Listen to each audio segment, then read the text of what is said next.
கொட்டும் மழையிலும் தொடர்ந்த பெம்மல் தொழிலாளர்களின் போராட்டம் முடிவுக்கு வந்தது. அடுத்த கட்டத்துக்கு நகர்ந்த பேச்சுவார்த்தை.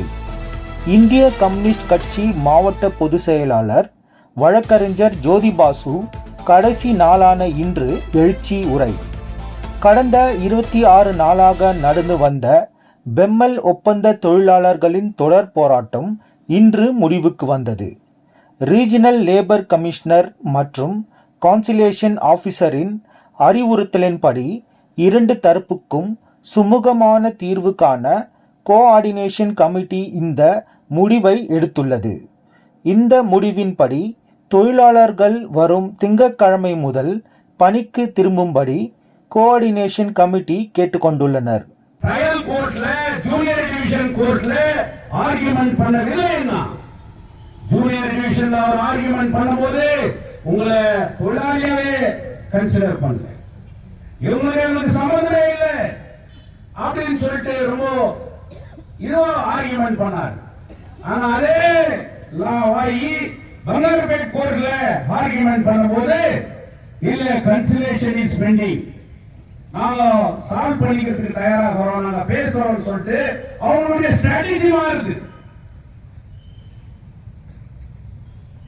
ஆனா நேற்று நடந்த கன்சிலேஷன் ப்ரொசீடிங் நம்ம உங்க சிஐடி செல்லுடைய லாயர் ஒரு பேஷ்வா அவர் வந்து என்கிட்ட காப்பியை அவர் ஃபார்வர்ட் பண்ணியிருந்தார். ஒரிஜினல் காப்பியை எனக்கே ஃபார்வர்ட் பண்ணி இதை வந்து நீங்க ஒரு பிரிண்ட் எடுத்து ஜட்ஜி கிட்ட கொடுங்க அப்படின்னு சொல்லிட்டு என்ன கேட்டார்.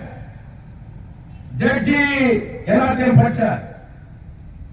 இங்க நீங்க பேசுறீங்க, அங்க அது மேல கிளாரிபிகேஷன் கேட்டார். நேற்று வந்த தோழர்கள் நீதிமன்றத்தில் பார்த்திருப்பீங்க, நம்ம சைடுல நீதிபதி ஆர்குமெண்ட் பண்ணார். எத்தனை கொஸ்டின் கேட்டார், மேனேஜ்மெண்ட் கேட்டார், கான்ட்ராக்டர் பார்ட்டி பண்ணிக்கிறியா, தீர்ப்பு 12ஆம் தேதி எப்படி வருதுன்னு பாருங்க. கான்ட்ராக்டர் இந்த கேஸ்ல நீ பார்ட்டி பண்ணிக்கிறியா, கோர்ட் கொஸ்டின். இவங்க ஸ்டேஞ்சரா, இவங்க இந்த தொழிலாளிகள் ஒன்றும் சம்பந்தம் இல்லைன்னு சொல்றியே, அப்ப நீயே அவங்க மேல இன்னைக்கு இன்வென்ஷன் ஆர்டர் கேட்கிற, அவங்கள ஏன் நீ கோர்ட்ல வந்து அவங்க கேட்கிற நீ நிக்கிற, அப்ப அவங்க அந்த ப்ரொடக்ஷன் அவங்களுக்கு சம்பந்தம் இல்லையா, அவங்க போராட்டம் பண்ணிக்கிறது பிஜிஎம்எல்ல, அவங்க இஷ்யூ இருக்கிறது எந்த இடத்துல, ஏன் அவங்க மேனேஜ்மெண்ட் முன்னாடி அவங்க போராட்டம் பண்ணக்கூடாது? இப்படி பல்வேறு விதமான கேள்விகளை எழுப்பினார். அவர் கூட கன்சிலேஷன் லெட்டர்ல 9/12 என்ற டேட் இருக்கு. ஏன் 12th டேட் கொடுத்தார் ஜட்ஜ்? அப்ப 9th கன்சிலேஷன் இருக்குது இல்லையா? கன்சிலேஷன்ல யூனியன் என்ன வச்சிருக்காங்கன்றதை நீங்க அந்த லெட்டர் கூட படிக்கணும். யூனியன் கிளியர் கட்டா தொழிலாளர்களுக்கு நீங்க விக்டிமைசேஷன் பண்ணக்கூடாது, யூனியன் நீங்க யூனியன் லீடர்ஸ் பழி வாங்க கூடாது, பேச்சுவார்த்தை நீங்க பண்ற வரைக்கும் ஓல்டு என்ன அக்ரிமெண்ட் இருக்குதோ அதோட ஒரு அடாப்ட் பண்ணியெல்லாம் கொடுக்கணும். எங்ககிட்ட நீங்க 30 நாள்ல டைம் லிமிடேஷன்ல நீங்க பேச்சுவார்த்தை எல்லாம் பண்ணணும் அப்படின்னு சொல்லிட்டு கன்சிலேஷன் ப்ரொசீடிங் உங்களுக்கு சாதகமான சரியான விதத்துல தான் அவங்க அங்க வச்சிருக்காங்க. இன்னைக்கு மேனேஜ்மெண்ட் அன்கண்டிஷனலா அவங்க வேலைக்கு வரணும், வரட்டும் நாங்க பேசுறோம் அப்படின்ற மாதிரி எல்லாம் அவங்க வச்சிருக்காங்க. ஏன்னா கன்சிலேஷன் லெட்டருக்கு எல்லாரும் கையிலும் இருக்கு, அந்த மினிட்ஸ் இந்த மினிட்ஸ் எல்லாரும் கையிலும் இருக்குது. அங்க ஒரு அப்சர்வேஷன் கன்சிலேஷன் ஆபீசர் பண்ணியிருக்கிறார். அவரு மேனேஜ்மெண்ட்டுக்கு ஒரு டைரக்ஷன் கொடுத்திருக்கிறார். இவங்களுடைய சார்ட்டர் ஆஃப் டிமாண்ட்ஸ் என்ன இருக்கோ அதை ரிட்டர்ன்ல நீ வந்து 9ஆம் தேதி நீ என்ன பண்ண போற, என்ன பேச போற, உன் ஸ்டாண்ட் என்னன்றத நீ 9th வந்து சொல்லு. இவங்களுக்கு ஒரு சஜஷன் சொல்லி இருக்கிறார். இது ஜட்ஜி என்ன கேட்டார், நீ கார்டு காப்பி நீ கொடுத்துக்கிறியே, இதுல கன்சிலேஷன் ஆபீசர் உங்களுக்கு கூட அட்வைஸ் பண்ணிக்கிறாரு, யூனியன் ஆல்சோ டெஃபர் தி ஸ்ட்ரைக் அப்படின்னு ஒரு லைன் இதுல எழுதி இருக்கு. உங்க யூனியன்காரங்க கூட எல்லாரும் சைன் பண்ணிக்கிறாங்க, மேனேஜ்மெண்ட் எல்லாம் சைன் பண்ணிருக்காங்க.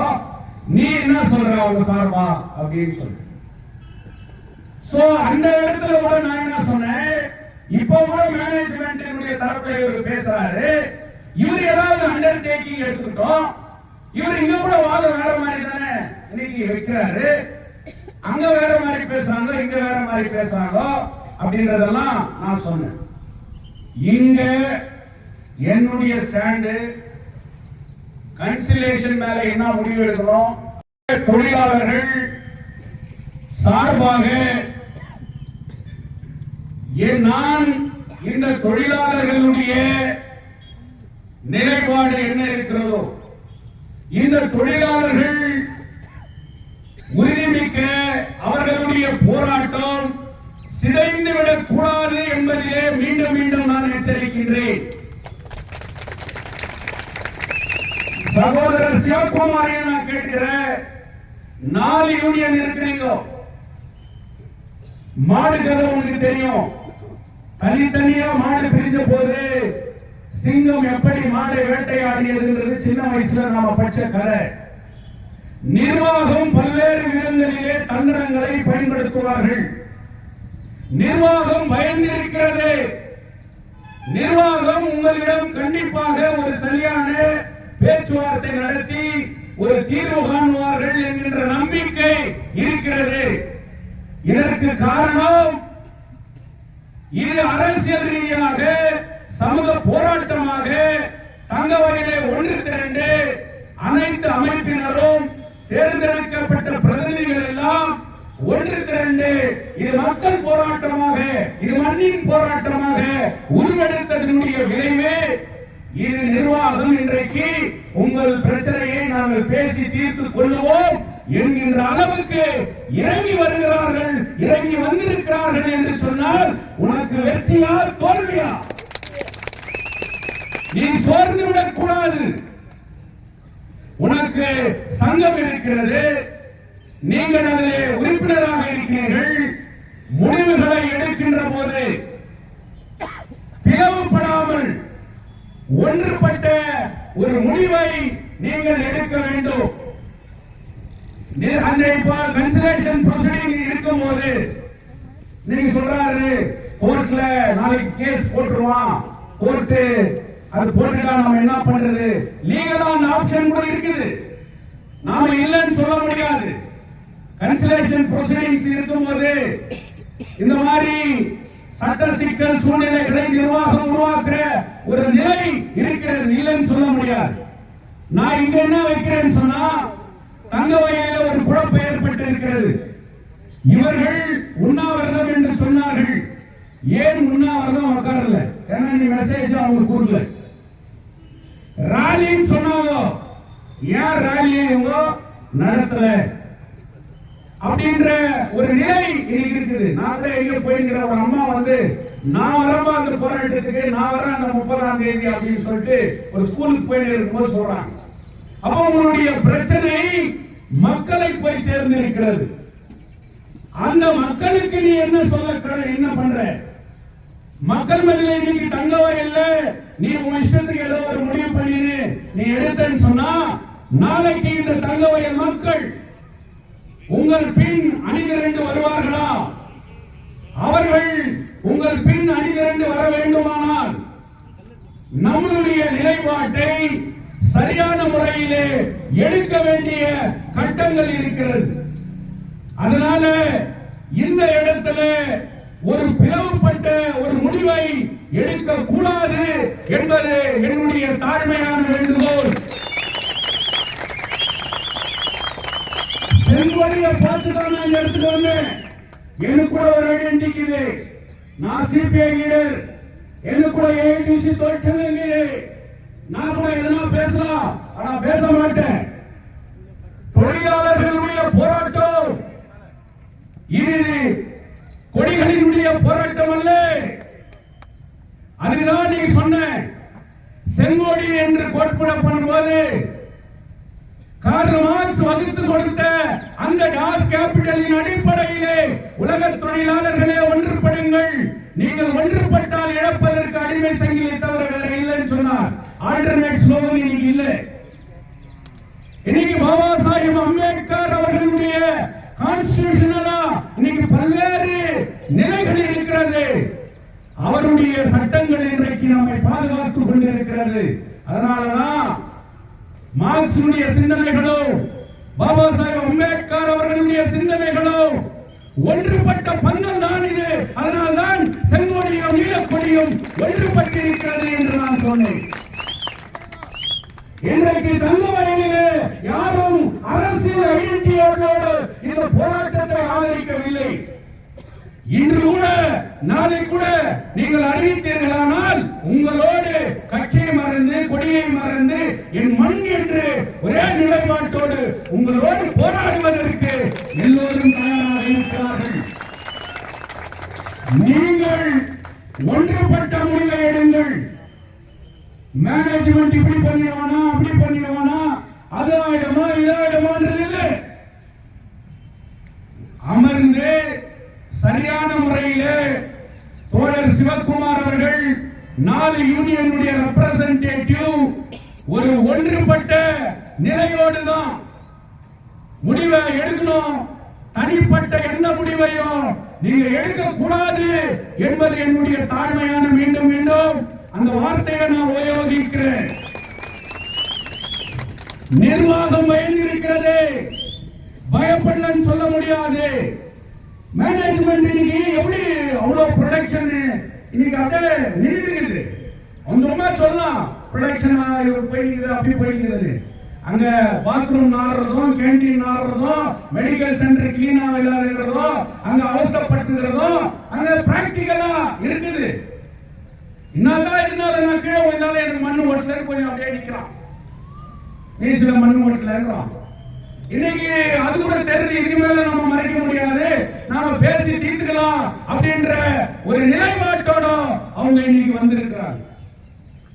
அதனால தோழர்களே, நீங்கள் ஒரு முடிவு எடுப்பதற்கு முன்பா இன்றைக்கு எந்த சாலிடாரிட்டி கமிட்டி என்று உருவாக்கினீர்களோ அவர்கள் அனைவரையும் அழைத்து கன்வீனரா இருக்கக்கூடிய சிவகுமார் கஜேந்திரனுக்கு நான் சொல்றேன், இது வெறும் கூலி போராட்டம் அல்ல, பந்தல் போட்டோம் போராடணும் அப்படின்றது இல்லை. இன்னைக்கு நாடு பார்த்து கொண்டிருக்கிறது. நீங்க அன்னைக்கு குமாரசாமி வரும்போது எப்படி ஒன்றுபட்டு நின்றீர்களோ, நாராயணசாமி எம்எல்ஏ வரும்போது எப்படி ஒன்றுபட்டு நின்றீர்களோ, இன்னைக்கு அவங்க உங்களை பார்த்து சிரிக்க கூடாது. நாங்க அன்னைக்கு அவ்வளவு சொன்னமே அப்படின்னு அவங்க பேசக்கூடாது. அதனால எடுக்கின்ற முடிவு, எதை எடுத்தால் எந்த நிலை, எதை எடுத்தால் எந்த சாதகமான நிலை, சட்ட ரீதியாக நமக்கு பாதகம் வராத சூழ்நிலைக்கு தகுந்த மாதிரி ஒரு சரியான நிலைப்பாட்டை எடுக்கணும். நாம எடுக்கிற முடிவு விக்டிமைசேஷன்ல போய் முடியக்கூடாது. தொழிலாளர்களுடைய பாதுகாப்பு, ஒவ்வொரு தொழிலாளையும் பழிவாங்க கூடாது. அப்படி பழிவாங்கப்பட்டால் அனைவரும் நாங்கள் ஒன்றுபட்டு நிற்போம் என்கின்ற உறுதி உங்கள் மத்தியிலே இருக்க வேண்டும். இந்த போராட்டம் வெற்றி பெற வேண்டும். இன்னைக்கு நான் ஒரு அப்பீல் வைக்கிறேன். நீ அடுத்த முடிவு எடுக்கிறதுக்குள்ளேயோ தங்கவயல் மக்கள் அனைவரும் உங்களுக்கு ஆதரவாக இருக்கிறார்கள். அவர்களை ஒன்று திரட்டி நிர்வாகத்துக்கு இதே நீ ஃபேக்டரிக்கு போலன்னு சொன்னா ஸ்ட்ரைக் ப்ரொசீஜர். ஊர் மக்களை ஒன்னா நின்று மிகப்பெரிய பேரணி நடத்தி உங்களுக்கு ஆதரவா ஒரு ஸ்லோகன் சொல்லிட்டீங்க. உள்ளகுட்டிலிருந்து தாய்மாரிலிருந்து வயசானவங்க இன்னைக்கு எல்லாரும் ஒன்றுபட்டு அனைத்து அரசியல் கட்சியும் ஒன்றுபட்டு ஒரு வீரமிக்க ஒரு போராட்டத்தை, உங்களுக்கு ஆதரவான ஒரு போராட்டத்தை எழுப்ப வேண்டும். அந்த போராட்டத்திற்கும் நீங்கள் வழிவகுக்க வேண்டும் என்று நான் இந்த இடத்துல சொல்ல கடமைப்பட்டிருக்கின்றேன். இல்ல அப்படின்னு சொன்னா அது தங்கவயல் மக்கள் மத்தியில் ஒரு தவறான ஒரு மெசேஜ உருவாக்கும். ஏன் சொன்னா நீங்க அப்பாயின்மெண்ட் கிளைம் பண்றீங்க. இன்னைக்கு பெமல்ல ரெக்ரூட்மெண்ட் ப்ரொசீஜர் நடக்குது. பெமலுக்கு ஆள் தேவைப்படுது. இன்னைக்கு ரிட்டையர்மெண்ட் ஆயிட்டு போயிட்டே இருக்கிறான். நாளைக்கு இந்த கம்பெனிக்கு நிறைய ப்ரொடக்ஷன் ஆர்டர் வந்து இருக்குது. அப்போ அவனுக்கு எம்ப்ளாய்மெண்ட் ரெக்யர்மெண்ட் நீங்க தேவைப்படுது. உங்களுடைய ஹைகோர்ட்ல நீங்க போட்ட கேஸ் உங்களுக்கு கிடைச்ச அப்சர்வேஷன் நீங்க மத்திய அரசு அழுத்தம் பண்றது அப்பாயின்மெண்ட்ன்றது. அப்ப அந்த அப்பாயின்மெண்ட் கொடுக்கணும்னு சொன்னா தங்க வயலே ஒன்று திரண்டு நிற்கிறார்கள் என்னும் போது என் மண்ணில் இருக்கிறவனுக்கு வேலை கொடுன்னு கேட்கிறாங்க, என் மக்களுக்கு வேலை கொடுன்னு கேட்கிறாங்க. அப்போ அது உங்களுடைய களத்தை வலுவாக்கும் என்கின்ற ஒரு நிலை. அதனால நீங்கள் தங்கவயல் மக்கள் மத்தியிலும் கூட ஒரு சாலிடாரிட்டி கமிட்டியை கூட்டி அவர்கள் மத்தியிலும் கூட உங்களுக்கு ஒரு ஆதரவு, அது கன்சிலேஷன் கூட யூஸ் ஆகும். ஒரு மிகப்பெரிய ஒரு அழுத்தத்தை தனிப்பட்ட முறையிலே அரசியல் ரீதியான ஒரு அழுத்தத்தை ஏற்படுத்த வேண்டும் என்கின்ற ஒரு நிலை இருக்கிறது. இந்த பந்தல்ல நாங்க கட்சியை பார்க்கல, கொடிய பார்க்கல. உங்கள நான் ஒருத்தன் சொல்றேன், இன்னைக்கும் சொல்றேன், உங்கள ஒருத்தன் தான் உன் முடிவு பின்னால நான் நிற்பேன். அந்த முடிவு உனக்கு ஆபத்தாகவும் ஆகக்கூடாது, அந்த முடிவு யாருக்கும் பாதகமும் நடக்கக்கூடாது. இந்த வெற்றியை வகுக்கின்ற ஒரு முடிவாக அது இருக்க வேண்டும். இது ஒரு விதமான போராட்டம். அதனால தனிப்பட்ட முறையிலே தங்கவயல் மக்களை திரட்டி மிகப்பெரிய போராட்டங்களை உருவாக்கி உங்களுக்காக உங்களோடு இருக்கிற ஒரு சூழ்நிலைகளை நாங்களும் ஏற்படுத்துவோம் என்று சொல்லி உங்களுக்கு ஆதரவாக என்றும் இருக்குவோம் என்று சொல்லி அமைதியான முறையிலே இன்னைக்கு உங்களுடைய சங்க நிர்வாகிகள் இருக்கிறார்கள். சூழ்நிலைகள் என்ன? ஏன்னா கன்சிலேஷன்ல யூனியன் தான் அந்த டிஸ்பியூட்டை ரைஸ் பண்ணிக்கிறது. அப்ப அந்த டிஸ்பியூட்டை ரைஸ் பண்ணிக்கிற போது அந்த டிஸ்பியூட் எந்த அளவுக்கு வரும், அதுக்கு நாம் எப்படிப்பட்ட முடிவுகளை எடுக்க வேண்டும் என்பதை நீங்கள் பேசி ஒரு சரியான முடிவை எடுக்க வேண்டும் என்று சொல்லி போராட்டத்தை மட்டும் பிளவுபடுத்தாதீர்கள், நீங்கள் பிரியக்கூடாது, ஒன்றுபட்டு நிற்க வேண்டும் என்று சொல்லி எனக்கு இந்த நேரத்திலே பேசுவதற்கு வாய்ப்பு கொடுத்தமைக்கு நன்றி கூறி முடித்துக் கொள்கின்றேன். நன்றி.